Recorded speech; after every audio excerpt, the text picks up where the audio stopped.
Tonight's video, we're going to be talking about how to run a sub 40-minute 10-kilometer race. How do we do that most efficiently? How do you get to the start line in peak condition? How do you get to the finish line in record time? And we're going to talk about that tonight.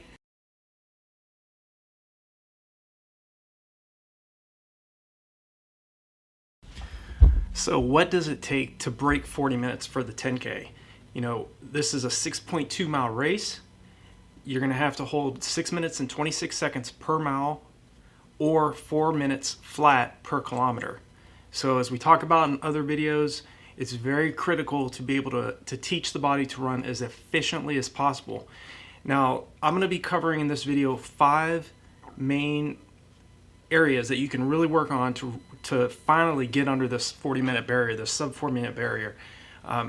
The 10K distance wasn't always my best distance. I was better suited for the marathon, but I did run 31 minutes and 9 seconds for the 10K.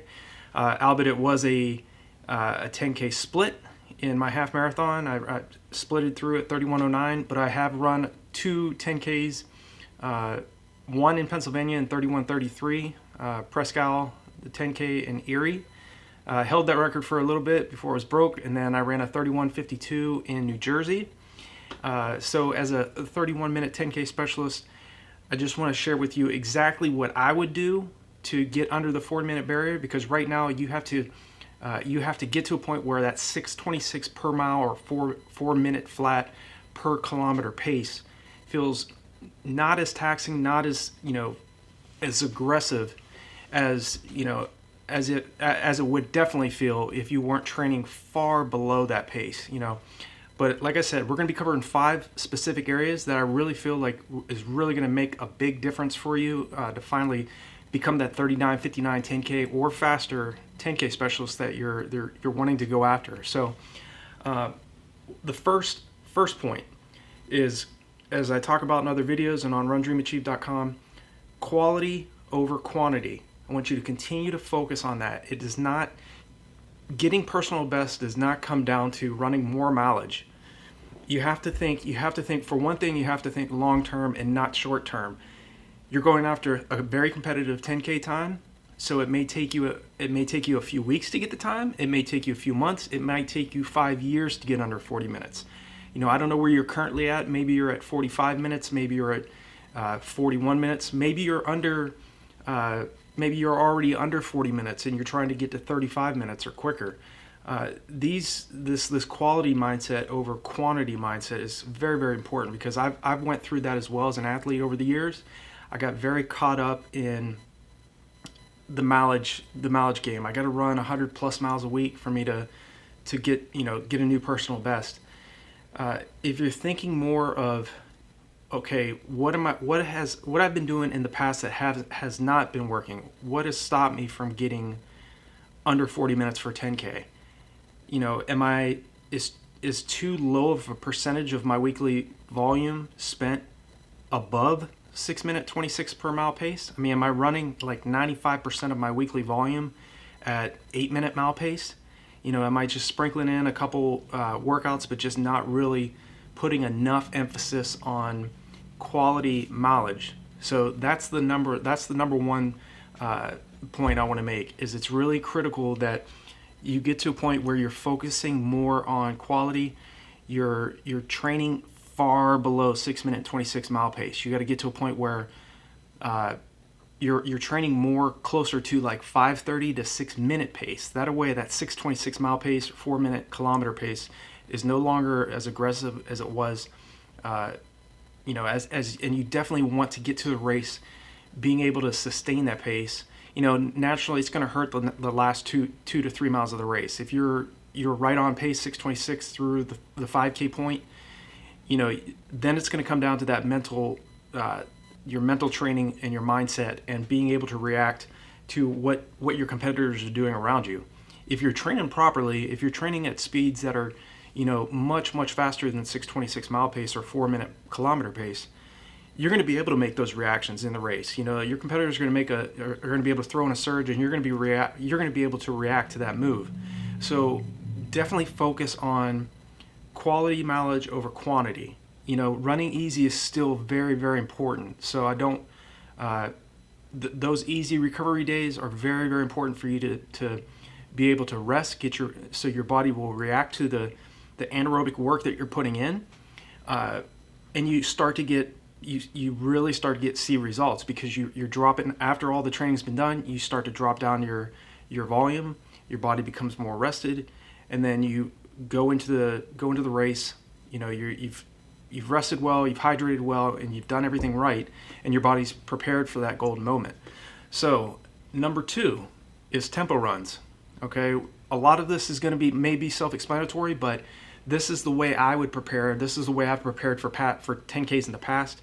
I always focus on starting your tempo runs. Obviously, nobody starts out doing 9 to 10 mile tempo runs right off the bat. So be patient with yourself. Start off between 2 and 3 miles for your tempo runs. Your tempo run should be done at your anaerobic threshold. Your anaerobic threshold is the point where lactic acid starts to build up in the bloodstream.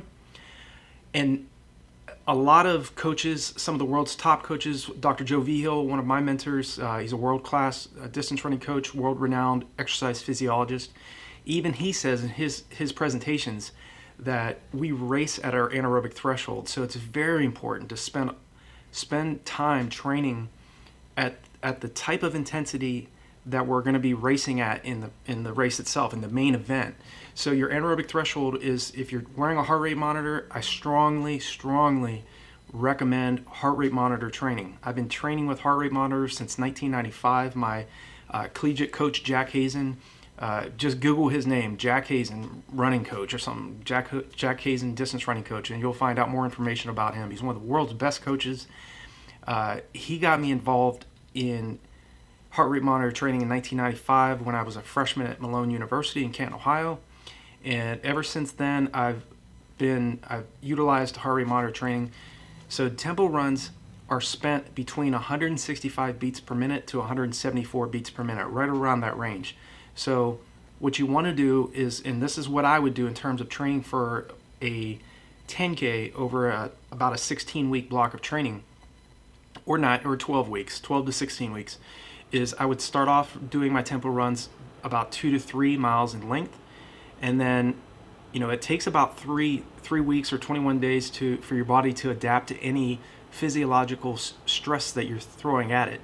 So start off between 2 and 3 miles, give yourself 3 weeks, add on another, 4 or another 1 or 2 miles. So make it from 2 to 3 to 5 to 6 miles, and then gradually get it out to a point where you're doing your tempo runs at the longest, about 9 miles. The longer you can make that tempo run is, 9 to 10 miles is going to make you so strong for the 10K. Your tempo run's going to come out to around 15 to 20 seconds slower than your race pace. It can be give or take a few seconds, but it's going to be right around that pace, 15 to 20 seconds. So, 6:26 pace, you're running around 6:35, 6 to 6:46 mile pace, right around there. So definitely, again, think long term. Expect that the body takes time, obviously, and the body does take time to physiologically adapt to the anaerobic work that we're doing. So start off easy. I shouldn't say easy because tempo runs aren't easy, but start off at a shorter distance between 2 and 3 miles. Do those tempo runs for about 3 weeks, and then up the length of your tempo runs, but maintain the same heart rate. Obviously, as you get fitter, your heart's not going to have to work as hard. The pace isn't going to feel as difficult as it was when you first started out. So that's the number 2. You want to start off with your tempo runs at a shorter distance between 2 and 3 miles. And then lengthen it out as you get fitter and over a longer period of time. Lengthen that tempo run out to 9 to 10 miles. It's going to make you so strong, especially if you've done tempo runs 9 to 10 miles in length. What's a 10K going to feel like? You're only doing 6 miles. So I would definitely focus on that, and that's what I've done in the past. I always start off at doing shorter tempo runs, and then I lengthen it out. I've gotten my tempo runs out to about 15 miles in length when I'm training for the marathon. 10Ks I've gotten out to about between 8 and 10 miles, but that really helped me turn over on in the race. So number 3 is mile repeats. Okay, what we did in college when I was under Jack Hazen is all of our training was built around Dr. Vihil's philosophy of training. And what we did was the first 3 weeks of our training, we would start off at 85% of our maximum, or 85% of our best mile time. So for me, and I remember, this was like it was yesterday, is 85%, my best mile is 4:22. So, I just blocked it off right around 4:20. So for me, we would start off anywhere from 5:10 to 5:15 per mile rep. And we did 6 mile reps on the roads and on the roads, on the grass, and on the track, because we did it for cross country as well. And we would spend 3 weeks of that training intensity. And like I said, 21 days, 3 weeks, and then once your body adapts to that intensity, then you increase the intensity. You maintain your volume, but you increase the intensity. And what we would do is we would move from 85% of our max to 88% of our max mile time. So we'd bump from between 5:10 to 5:15 to 4:50 to 4:55 mile pace. And we did that for 3 weeks. And then the following 3 weeks, we would jump to 91%. So that would bring it down to about 4:40 to 4:45 pace for me. So it was usually it was around 4:45 per mile rep. And we gave ourselves 3 minutes rest. So again, you're pushing the body really hard. You don't really have a lot of time for recovery. It's either walking or jogging those 3 minutes, and then bam, you're back at it again. So those mile repeats, you're training way faster than you're trying to run the 10K at, 6:26 mile pace. If you're doing mile repeats at 85% of your fastest mile time, that again, you're training far faster than you're trying to race at. You're not going to hold that pace for a 10K, but it's going to make 10K race pace feel so much more relaxed, and that's what you want in the long term. Okay, so that's what I would do too, and that's what I've done in the past, training for 5Ks to the marathon distance. Mile repeats is the bread and butter workouts for preparing for fast racing. It helps from the 5K distance all the way to the marathon distance. Okay, so let's see, we've discussed mile repeats, quality versus quantity, tempo runs, varied long runs, varied pace long runs. I will continue to talk about this on these videos and on the blog itself. Running slow every single weekend is not going to make you a faster runner. It's going to make you running long, slow distance running is going to make you a long, slow runner. Okay, you want to be fast. You do want to. The easy recovery days and jogging, and I'm talking jogging on your recovery days, is absolutely essential if you want to run as efficiently as possible.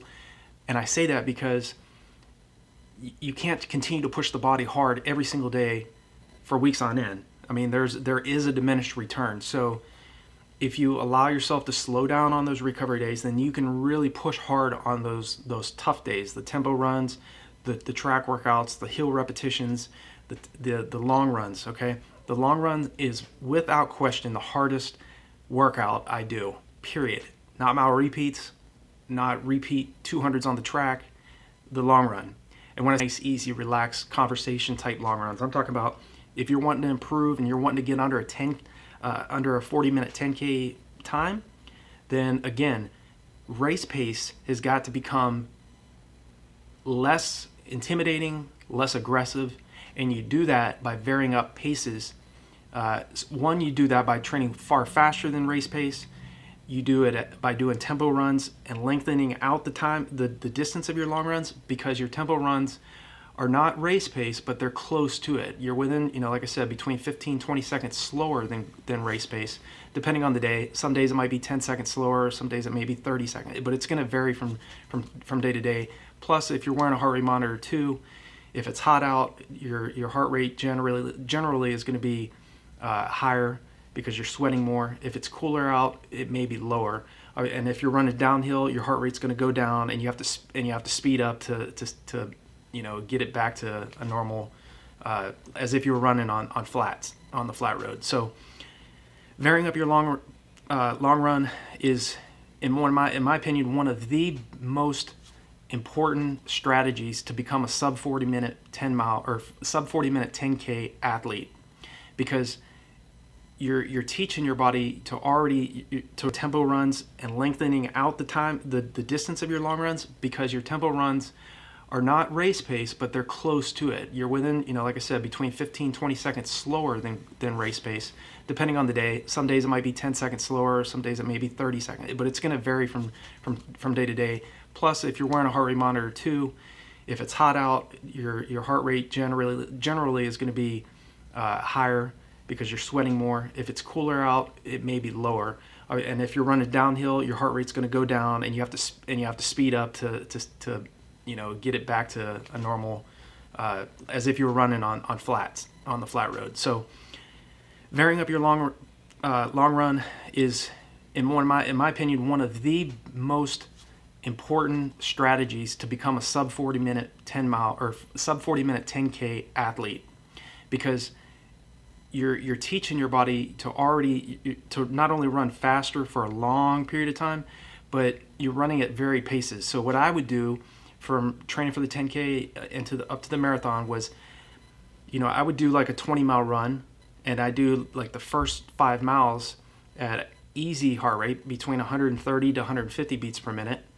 And then I would do 1 mile in 4 minutes and 50 seconds, which is right around aerobic capacity intensity, which is 175 beats per minute up to close to your max heart rate. So extremely fast. Back it back down to like 2 or 3 miles at 140 to 150 beats a minute. Then spend like 6 miles at 160 beats per minute, which is real. It's it's high quality running, especially if you're fit. So, and then after doing those 6 miles, I'd spend like 2 miles doing at easy recovery, drop another 450 mile. So this again was when I was trying to run 525 mile pace for 26.2 miles. You can vary it up because, one, you're going 10K, so you don't have to go as far for the long run, but changing up your paces and not just spending your entire long run at one steady pace every single weekend. And another thing I teach in all the courses on RunDreamAchieve.com and in my training programs as well is alternating one hard long run followed the next week by a nice easy recovery long run. And again, because the recovery is so important, super compensation, if you haven't read up on that training philosophy, Google super compensation. It basically describes exactly what happens immediately after we do a hard workout. Just to kind of give you a brief overview, your body is much, much weaker after the workout, but it's that recovery period, usually about 48 hours after a hard track workout or a long run or tempo run.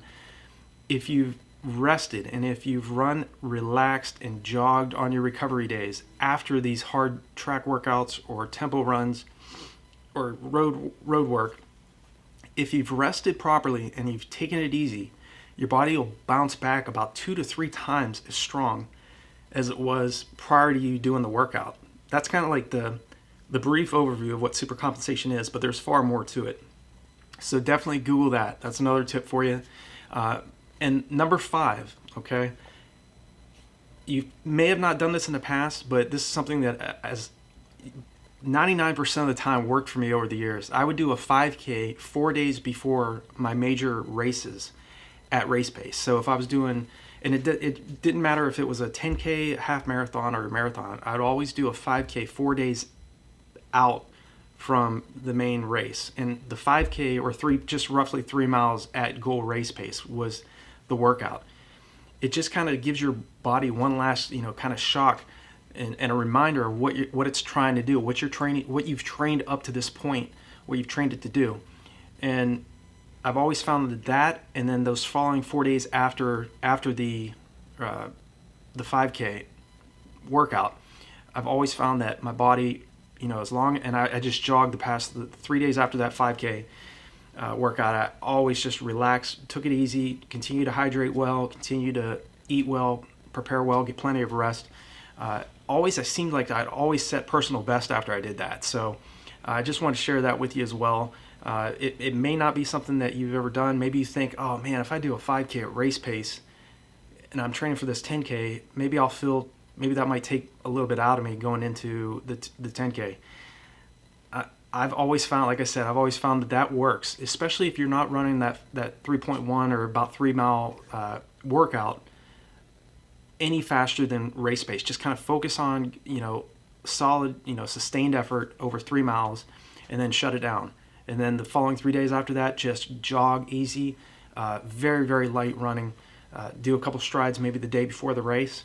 And those are just those are 5 key strategies, key tips that I hope will really impact you getting under that 40-minute 10K barrier.